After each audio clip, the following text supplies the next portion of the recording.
Hi, Natalie. Nice to be here. I know, I'm so excited. We are launching actually with you. Very happy to do that with you. We're launching our success stories interviews in the Jewish Women Entrepreneurs podcast. So, thank you for agreeing to be our first success story interview. Thank you for having me.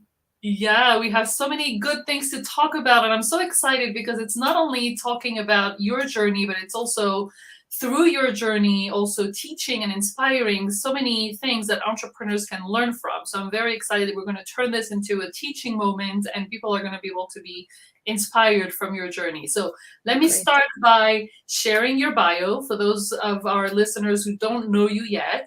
Share a little bit more about your business because that's what we're going to do in Success Stories interviews. We're going to talk more about the business aspect. And then I'm going to dive right in and ask you great questions so we can get to know your business better. Okay? Great. Sounds Okay. great. So Sandy is originally from Toronto, Canada, and she made Aliyah to Israel with her husband and 6 kids. Since making Aliyah, she realized that her dream of opening SandyB Interiors, a referral-based interior design studio in Jerusalem. Sandy believes that our homes are the foundations of our lives. It's the place we feel safe and secure, and the place that nurtures us and our families. Sandy designs, plans, manages, and styles spaces, transforming them into beautiful and functional homes. She works closely with her clients, catering to their needs, ensuring their homes are inviting, stylish, and practical, while bringing life, character, and personality into every room. Wow, I love that. I love that bio. Very nice. So I'm going to say, for full disclosure, that Sandy is not only a member of my program, but I've been also a client of hers because she helped me also, right, redesign the home that we bought recently. And it is true that it's a pleasure to work with Sandy. So I'm not just saying that because you're my client, but also because I've been your client, right? So that goes both ways. So I'm And going to you were a pleasure of a client too. Oh, great. Amazing. I just hope I don't have to do this every year. Once was enough. I mean, we can do more, but yeah, the kind of things that we like to do once. And it was really amazing to work with you. But I want to talk more about your business, right? Usually we dive after the bio, we go into the interview. And here I want to talk more about the fact that you've been in business for 13 years, sorry, 14 years. You've been in business for 14 years. Of course, you've had many clients since then. And we can also say that when you started working with me in the Born to Do Business program a year ago. We were just going to give all the information. And since then, you've tripled your revenue in business. So that's already a We big. actually started working almost 2 years ago. Oh, we did. Okay. I It thought it was was. just after Corona hit. Oh, that's true because we had that's true. So 2 years ago, and then your revenue tripled basically since then, right? So it's 2 years. Okay, that's amazing. Another information that's interesting is that when you started the program, you had no one in your team, and today you have Another three people on three my three team. people three people on your team. And also when you started, you had your interior design business, and today you have your interior design business, and you also added a mentoring business when you mentor other interior design to become also great in their business. So is that really reflecting the whole picture of what happened the last 2 years? Yeah. Yeah. Okay. So people are listening and saying, okay, how did she do it? How did she do that? How did she triple her revenue? How did she go from 0 to 3? How did members of her team? How did you get to, create another revenue stream? Because basically adding this mentoring business is basically adding another revenue stream. So the first question that people are saying is, how did you do that? How can you explain this growth and this progress in your entrepreneur's journey? So really, I think that I feel that business came actually very naturally to me. I've been an entrepreneur for over 30 years. I started at a very young age, and I really feel that business came natural to me. I was born into an entrepreneurial family, and my business grew and grew.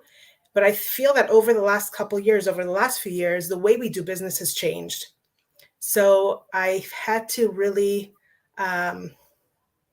move into that change and really actually start to learn the type of changes that have occurred. I wasn't a tech person. I'm still not a tech person, but with growing a business, you need to start to develop those the tech side of you, and learn a little bit about tech. Even if we're not going to be implementing everything, I needed to learn the different apps or the different capabilities that are out there in order to incorporate them into the business. Growing my team was also a way that helped me grow my business, and putting my systems and processes in place helped me gain confidence. So all those three different aspects allowed me to grow my business, grow personally myself, which is also a big important factor in it as well. And that led to business growth as well. Wow, I love that. I love that answer. So let's take the different part of your answers. Okay, let's start with systems, because this is like a big word. And when I asked you, like, what systems did you have already before you started the program, what was your answer? I didn't even know the word systems existed. It was not part of my vocabulary where business was concerned. So I love that answer, because most of the people that are in the program, as you know, are more creative and people that are amazing professionals. But it's true that not a lot of people know what system, unless you work in systems, let's put it this way, you don't really know what systems are. But can you tell us, and also the people that are listening, like what was your approach to systems before? Like, what did you think about once you understood what the word meant? What was your approach, and in terms of mindset, and also in terms of, did you think that you could apply them? You spoke about technology, you spoke about implementing them. So did you have fears? Did you have beliefs that maybe you're not going to be able to do it? Like, can you tell us, like, how did you come first towards that systems approach and that technology approach? And how did you really overcome that in order to really implement them in your business? So I did not, like we said, I did not really know what the systems was, that the word even existed within the business framework. And even if I did, I didn't know what that meant. So first of all, it was important for me to know what actually that meant and what it entailed. And then it was important to implement it. When we first started working together, I think that I concentrated on marketing, and I thought that was what was going to help me build my business. I think we always just start thinking about marketing, and that's what's going to improve a business and bring more sales and help you get organized, maybe. But really, after a few months, I realized that it was systems that I needed to concentrate my efforts on. And it was through implementing the different steps within my business. I think I played around with I'm going to call them steps, and part of a larger system. So I think I played around with different steps within a framework until I really found what was authentic to me and to my business and to the way I communicate with my clients. So I may have tried maybe having a conversation during the client journey on the telephone or on Zoom. And now I, for example, use Zoom to have my meetings with clients.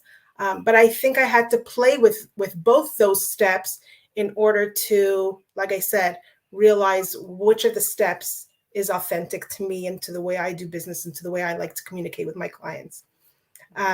So that's one example, for example, of how I took each step and incorporated within the larger system and process of my business.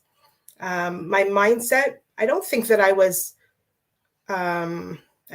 looked at it negatively. I think I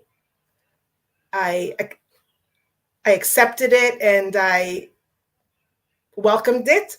I'm a very organized person generally, and it actually did bother me over the many, many years that I did not find the common thread between one client to the other or one job to the other. But realizing that there is a system, yes, there are a lot of commonalities now I see.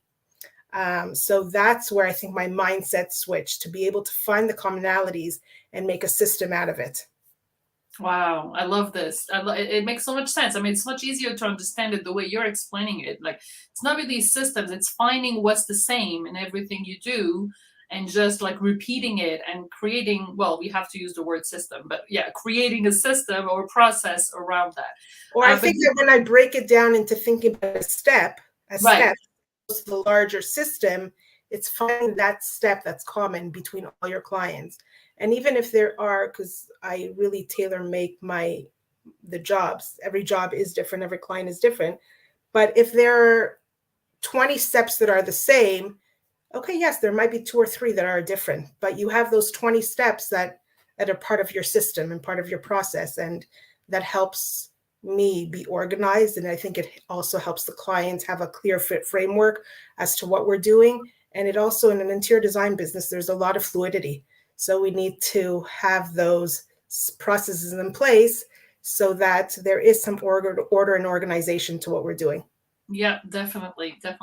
I want to go back to one thing that you said before that I think is really important. You spoke about how entrepreneurs believe usually that in order to grow their business, they need to do more marketing. And that is something that I see a lot, obviously. A lot of people come to me and they say, I need to do more marketing, I need more leads, I need to work on my website, I need campaigns, I need social media. I mean, that's the first thing that people... Yes, I did them all. Right. I worked on all those things first. Right. Exactly. So 2 things are important to say here is, first, there are different stages, right, in the business, right? So obviously when you're 14 years in a business and you've had so many clients and you have already had a certain level of revenue, yes, working on what we call the scaling stage, which is where you start working on the systems, makes sense, right? But just want to make sure that people that are just starting out or are still looking to make their revenue consistent know that, yes, marketing is the first thing that they need to work on before they even can think of the system. But having said that, I see a lot of people that come to me, even at the scaling stage, just like you were, with revenue, with clients, and still believing that making more marketing is going to bring more revenue. Whereas, when you speak about getting more organized or having systems or understanding the steps, intuitively, we don't see that as bringing more revenue. So can you explain how, in your case, doing that did bring more revenue? Can you explain that? For me, having my systems and processes helped me be more confident in my process. I've always been confident in my design capabilities, in my creativity. It's the being confident that the process that we're following is actually the process that's good for me. And it's just knowing from today, what I'm doing tomorrow, what I'm doing, that in itself gave me confidence. In the past, I may have met or spoken to clients 20 times, 30 times, 50 times. But when I would get a call from a client, I would say, okay, what am I supposed to ask him? What's the next step? And it was not a good feeling. It was not a feeling that, oh yeah, I'm here, I'm standing on my feet and I'm confident. It was while I was having these processes and all these questions written down that I was able to say, I don't need to think about, that's not something I need to think about. That little idea in my brain, I don't have the confidence because I don't know what questions to ask him. Well, it's already documented. I don't need to think about it. It's there. So just having those questions in place, those email templates in place, all the different steps in place, that in itself is giving me confidence. Yeah, exactly. And that is what our clients are also expecting from us, right? We are the experts, right? We need to come, knowing exactly where to take them. And even if it doesn't show, because I'm sure that, you were confident and it didn't show at all, but it's between you and yourself, it was between me and myself. Like I had to just think about it before I made that phone call. I had to think about it. I knew what I had to say or ask, but it was just the feeling that I had within myself. It was not an outwardly confidence. It was an inner confidence. And I think that's what's important is we can look very confident on the outside, but I think there's also an inner work that we need to do. And that's part of the inner work.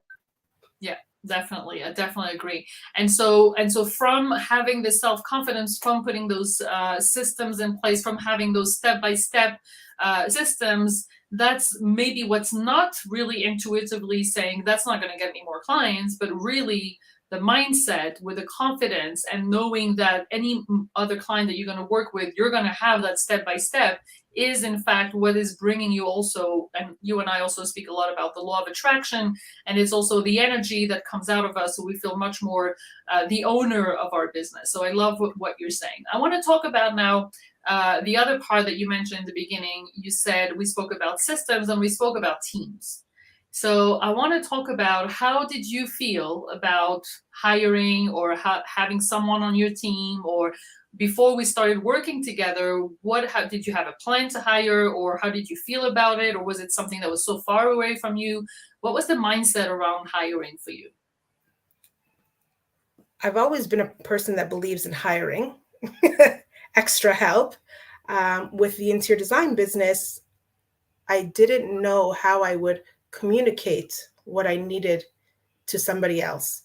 Or I have hired, for example, freelancers to help me with my design, AutoCAD, SketchUp, that kind of stuff. But it was having somebody on my team who would actually help me with the different steps, with the 20 steps, for example, that are, that are common between all my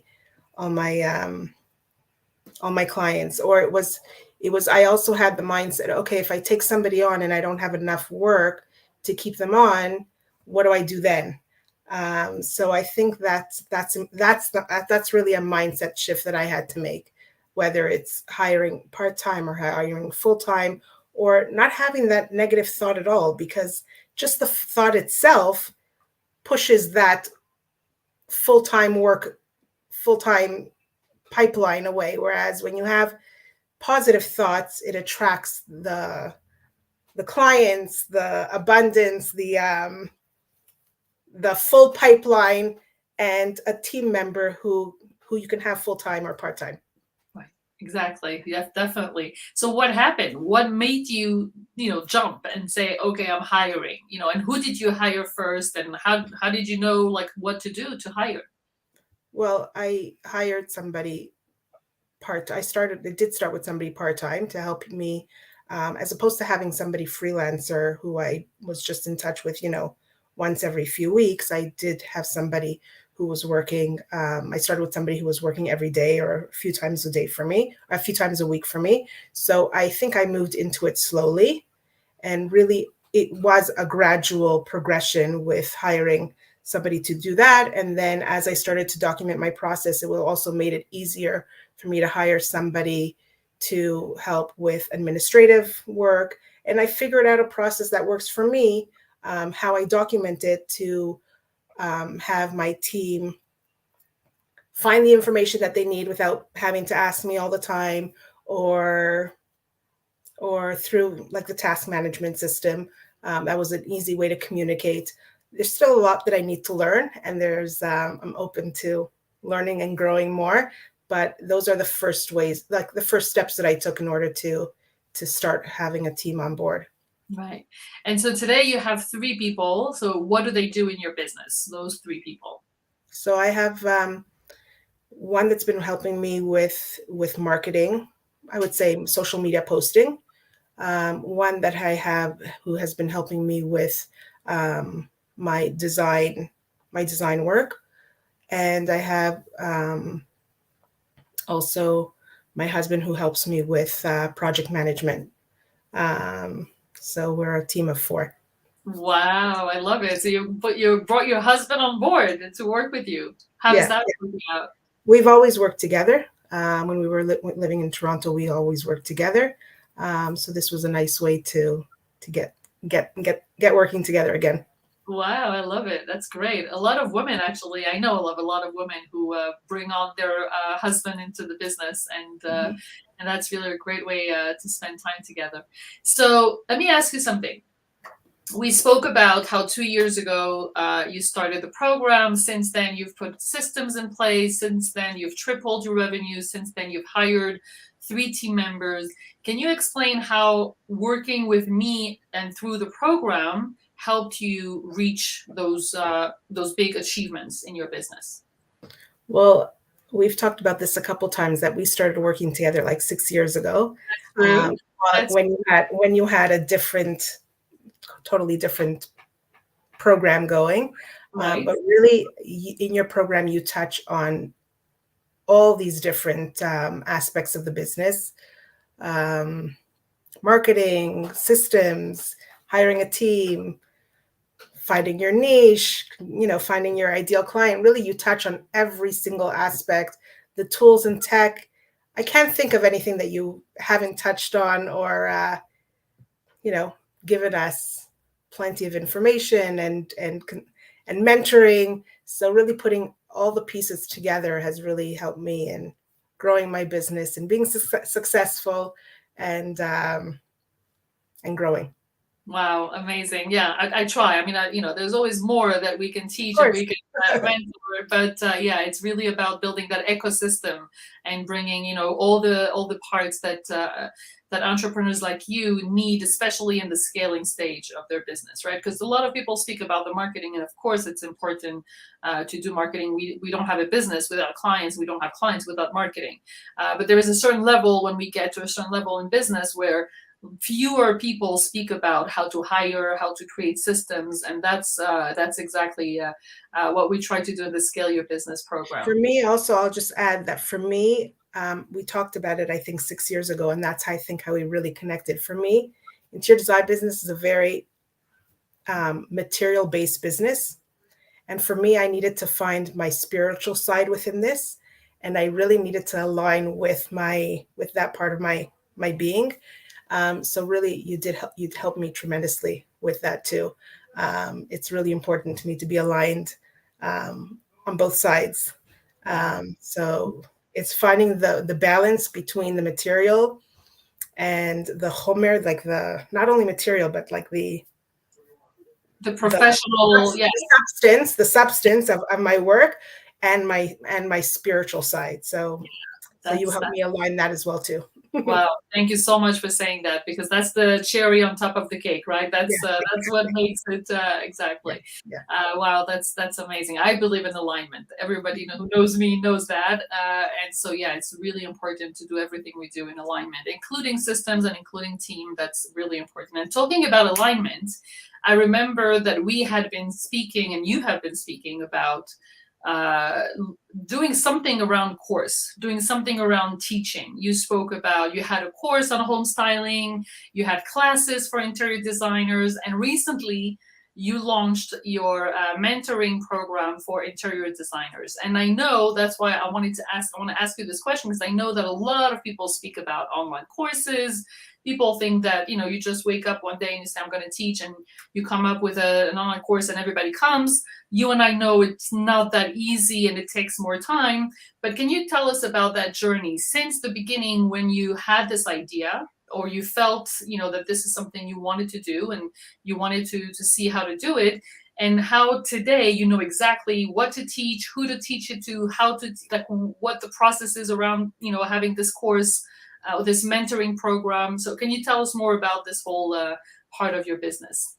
So I think I've always been a sharer of information, a sharer of business ideas for years and years, in all the businesses that I've had over the years, in the 30 years.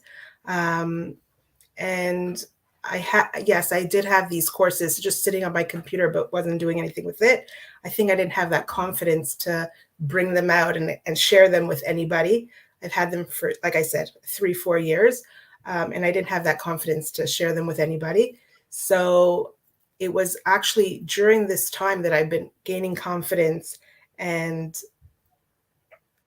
growing, doing my own personal growth and growing within myself, that I think that fellow designers or people started to see that confidence within me. And actually, I'm very into natural growth and just things happening naturally. And I have designers who actually started calling me, can you give me advice on this? Can you help me with this? And really, it was really just, like I said, it was very natural. Can you give us a class on this? Can you share this information with me? And then really it was, okay, I have this information. Yes, definitely. I have this course already waiting to give it over. Of course, I have that information. So it was just something that happened very naturally. And it was because I have the confidence now in my processes and myself that I was able to now really stand on my feet and give that information over. It's definitely true that it really happens when everything is lined up and when it's organic. Like, it doesn't happen when you're trying to push the door open, right? Because I know that you spoke about a home styling course for people that wanted to redesign their home, but knowing this specific mentoring program for interior designers took time for you to realize that this was the exact place where you could really use your experience and expertise. So did you find that you needed that time to really understand like who to teach, what to teach, or do you feel like it could have happened earlier? Like what? No, I think everything happens at its right time. Um, I think we had this conversation in the past also where you may have recommended, some kind of, I think even just a webinar, that it was important to webinars. And I think at the time I said to you, that's not me. I'm not the type of person that's going to go out there and do webinars. And the thing is that at the time, I wasn't ready to do the webinars. It took that natural growth that allowed me to, yes, do the webinar with Nefesh B'Nefesh, for example, give the home styling photography course, which I started giving over a year ago. It was a progression. I think, like you say, you can't push something. When something comes naturally, that's the time to do it. I'm very happy as to when everything has taken place in its natural course. Yeah, exactly. So one last question, and then we'll close the interview. We speak a lot about niche, right? Around entrepreneurs, we speak about niching. It's important to find your niche. It's important to find your ideal client. And usually when people speak about niche, we think that it's when people start their business, that they need to find their niche and find the people that they need to speak to. Actually, I believe it's the opposite, because when you start your business, you have to speak to as many people as you can, and you can really afford to have a niche because you have to sell to whoever is going to buy from you, and with time, define what your niche is. You are now, after we spoke about the scaling stage, you're already, leveraging your system, leveraging your team, leveraging your offer. And the question of the niche is coming back. And it was in the beginning, it's coming back now. And I find it interesting that, especially when we develop new revenue streams, we have to reassess, okay, so what is my niche? Who am I? What am I offering? It's not like a beginning question. It's like a question we ask at every stage. So where are you with that question? Can you share with us, like, do you have a niche? Is that something that you're thinking about? Is that something that you already have an answer? Where are you with this? So I also definitely think, especially in the interior design business, that you need to try out all different types of clients, all different types of jobs to see what it is that you like to do, to see what types of jobs speak to you. There's commercial jobs, home renovations. There's new builds. There's so much. There's home styling. There's architectural. There's so many different things. I definitely think you need to try a little bit of everything in order to know what it is that you enjoy working at. So quite a bit of that over the years. And I had Israeli clients, American clients, Canadian, also all different types of clients. And it's through the work that I've done that I realized that I enjoy working with Americans and Canadians. I know what it is that they want. I know what it is that they need. I'm from Canada, so I know the design philosophies there and the cultures. So I think I'm able to connect well with them. So I have niched where my clients are concerned in terms of where my clients come from, what their needs are, specifying what their needs are, what their tendencies are, what their culture is. So I'm able to answer those needs within the offer that I offer them and within the work that I work for them. We are talking about niching in terms of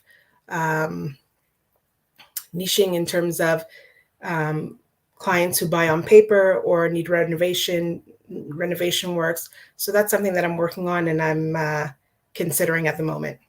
Right. It is always a question, right? It's always an open question. And I was telling you just before we went online that I also teach about niche, and I'm also always like rethinking about my niche and, how to fine tune it, how to leverage it. And I think it's interesting that, if people think that it's something we need to decide in the beginning, it's actually a question that we have more and more when we grow, because we have to be very specific with what we offer. So that's great. So we're going to end this amazing interview. I love it. I love how you're sharing so generously, and I'm sure that people are learning so much in their process. And I want you to give the word, end this interview with a word of advice. What would you say to entrepreneurs based on your journey and based on everything we said today? What would be your advice for entrepreneurs? I think my advice is I'll give you two pieces of advice. One is to do what feels authentic to you, what feels good to you, and what feels real to you, because doing something that doesn't feel good won't get you there. And not to limit yourself. I'm limited in myself at the beginning with my thoughts. Be open to change. Be open to different possibilities, and aspire to get there, and you will. Wow, I love it. Wow, thank you so much, Sandy. That was really inspiring. We're gonna leave you put your details in the chat, because I think that's just showing how you are not only managing the business but also being a visionary and being able to now manage two businesses, and be the CEO of a team and of all your processes, and now mentoring more people that are interior designers. It just shows a very successful journey, and thank you for sharing that with us, and thank you for Thank you being for being on. Thank you for being on the journey.